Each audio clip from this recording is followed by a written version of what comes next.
Good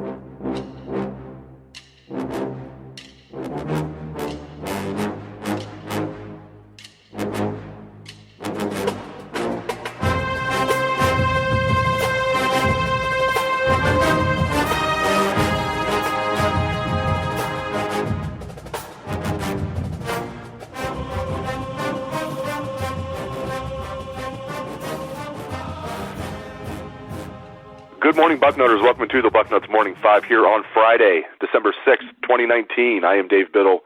Very happy to be joined by Jonah Booker for his usual Friday visit. J-Book, Big Ten Championship game tomorrow night, the rematch between Ohio State and Wisconsin. Just what are your thoughts when you look at this game tomorrow? I mean, first off, I'm just happy that they're going to be playing indoors on the fast track. It seems like all year long, every big game that they had terrible weather. So the fact that Ohio State's really going to be able to showcase that speed in a dry environment, I'm really excited about that. But for me, I'm looking at this team, just get out of here healthy. That's my main thing, especially Justin Fields. I don't care if Ohio State wins by 1 point or 30 points. At this point, you're in the playoffs, barring some type of struggle or in LSU, whooping Georgia by 50 points, you're most likely going to have the 1 seed, which I think is vital this year. So just get out of here with a win and get into these next several weeks of getting healthy into the actual playoff bowl practice. Yeah, I was going to ask you later, but we'll just get into it now since you alluded to it. I think you kind of answered it. But do you think Ohio State needs style points tomorrow night, assuming LSU looks good against Georgia? Do you think Ohio State needs some style points tomorrow in order to hold on to that number 1 seed, or do you think they could win by 7 points and still hold on to that number 1 seed if LSU looks good? Yeah, I don't think they're going to need the style points. I mean, it would be a situation if, let's say, Wisconsin was ranked 23rd or 24th or not ranked, but you're talking about the number 18 in the playoff committee's rankings here. If Ohio State can beat them back-to-back in this season, and then you look at what Ohio State has done as far as the total body of work this year, I don't think they actually need the style points. Now, and if you'd have told me a situation where Ohio State was coming in right after the Michigan game and just peaked at the number 1 spot, then I say, hey, maybe you have an argument.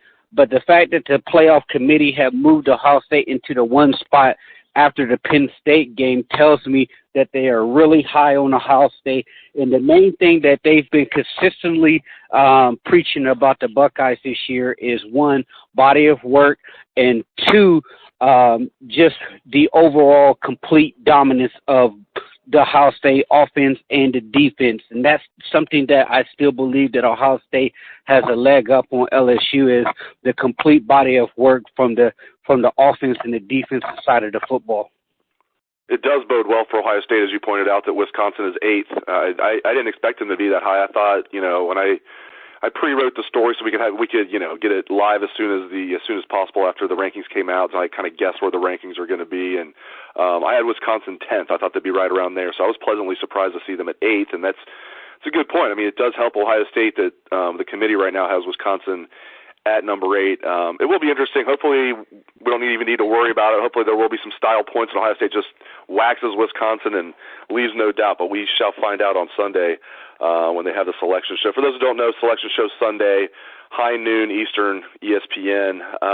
And I think it also helps Ohio State. Obviously, they didn't just beat Michigan at Michigan; they crushed them, 56-27. And that's a team the committee has in the top 15. J-Book, I haven't talked to you since that game. I mean, you and I were both confident going in, but I certainly wasn't that confident. How surprised were you that Ohio State was just able to blow them out of the water, if you were surprised at all? I was fairly surprised about how well they played in just complete dominance. I mean, obviously the Michigan game, I go into that game no matter what the record is with a stomach full of butterflies, complete nervousness on my part. And if you watch that game, Ohio State, the offense, it was scoring essentially almost every drive. I think Ohio State only punted 2 or 3 times the entire game. Michigan was coming into this game fairly hot. They were playing their best football at the time, so I felt that that gave them somewhat of a puncher's chance to make this kind of close. If you saw the Michigan passing attack and offense early on, they were really showing some things that kind of got Ohio State's defense out of sync, especially utilizing the tight ends and the quick passing game with Shea Patterson, because it helped neutralize Ohio State's defensive pass rush there. But overall, it was just a complete domination from the Buckeyes, and it was great to see, especially up there. I think if Justin Fields didn't get that knee rolled up on, Ohio State was well on their way of putting up 70 points on Michigan in the Big House. As the game kind of started getting out of hand, Ohio State, really just started pounding the rock and just get out of there healthy as you're up by 3 touchdowns. No need to put Justin Fields at risk. But I think if he wouldn't have got that knee rolled up on, Ryan Day was going for the body bag for Jim Harbaugh up there in Ann Arbor, putting up 70 in front of his home crowd.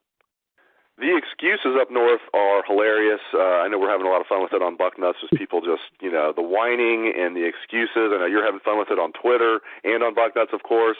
Ohio State cheats. The academics are holding Michigan back when everybody knows the general studies thing is, that's where half of their team majors in, and even the guys that are really smart, like Jordan Lewis, are told, no, you can't do graphic design because your schedule won't allow it. Source on that, Jordan Lewis himself. There's just everything else, all these excuses about why, Ohio State is so much ahead of Michigan. They can't blame the refs this time. I mean, when you get your ass blown out like they did, what have been your takeaways and maybe some of the funny stories you can share about some of the excuses you're hearing from that team up north? Oh, it's hilarious, and it's just a testament to what that fan base is all about and what that program is all about. It's always someone else's fault. It's always Ohio State is doing this or Ohio State is doing that. I mean, you will have a couple logical and rational Michigan fans who are saying enough is enough with the excuses.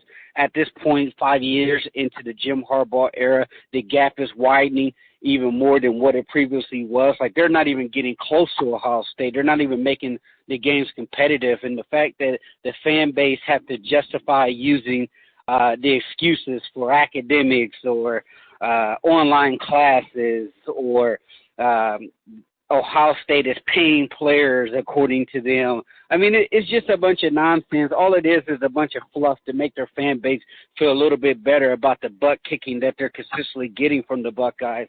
So to me, I find it laughable. They're just consistently embarrassing themselves. The meltdown from those guys have been epic this past week. I mean, if you go into any of their boards right now, it is still a complete meltdown. But once the summer comes around, they'll have their September Heisman hype again. They'll be thumping their chests. Only for once November comes around, they'll be back into their little sinkholes, making more excuses about how Ohio State is doing this or doing that, and they can't compete with the big boys.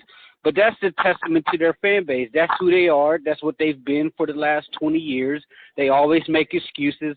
They never want to look in the mirror for self-accountability, and it will continue to be that way until they actually realize that Jim Harbaugh is not who they thought he was going to be. Their program is nothing but smoke and mirrors. It's a bunch of fake hype created by the media, and the thing that really troubles me is the excuses that the national media is making for Jim Harbaugh. I mean, if this was Ohio State or anybody else, they would absolutely be eviscerating him. When you got media members like Mike Greenberg on ESPN, going out and doing a written monologue on why we shouldn't be holding Jim Harbaugh accountable and the expectations are too high. I mean, the guy just got a 10% raise. He's going to be making almost $8 million next year coming up, and you want everybody to downplay the expectations? I mean, if that's the case, then go find you a MAC coach and pay him half of what you're paying Jim Harbaugh and probably get the same type of results. I know that's the funniest part. Like we're not really like, we want to run a clean program, and we're not really, trying to be a football factory, and like some of those other schools. Except they're paying Jim Harbaugh the third most of any coach. The only coaches that are making more than Jim Harbaugh are Nick Saban and Dabo Swinney. So I mean, he was making even more money than Urban Meyer when Urban Meyer retired. So yeah, I mean, it's just contradiction after contradiction. It's like if you're not trying to be one of the big boys, and we all know Jim Harbaugh was pushing the envelope as much as possible with recruiting, and good for him for trying. I'm not even slighting him for that. It hasn't really worked, but because of him, they had to put in some regulations, like you can't have sleepovers with recruits, you can't have, players that you can't hire the parents of players on your staff or the high school coaches of players on your staff that you're trying to recruit, things like that. But yeah, I mean, you can't say that, we're not really trying to be a football factory when you're paying Jim Harbaugh like an exorbitant amount of money. Again, $7.5 million a year to be the head coach. It's crazy. I want to close the show, J-Book, talking about Jonathan Cooper. It's really interesting. The plan is he's going to redshirt. He played against Michigan. That surprised me. Had a sack. And right now the plan is for him to redshirt. I asked Ryan Day earlier this week, well, what if you guys get in a situation you're in a playoff semifinal or a national championship game and you're banged up at defensive end? Could the plan change? At that point, could you guys reassess and put Jonathan Cooper in there because you're trying to win a national championship? His answer was very interesting. He said even if Cooper wanted to do it, the coaches need to do the right thing and step in and make sure he has a full senior season in 2020.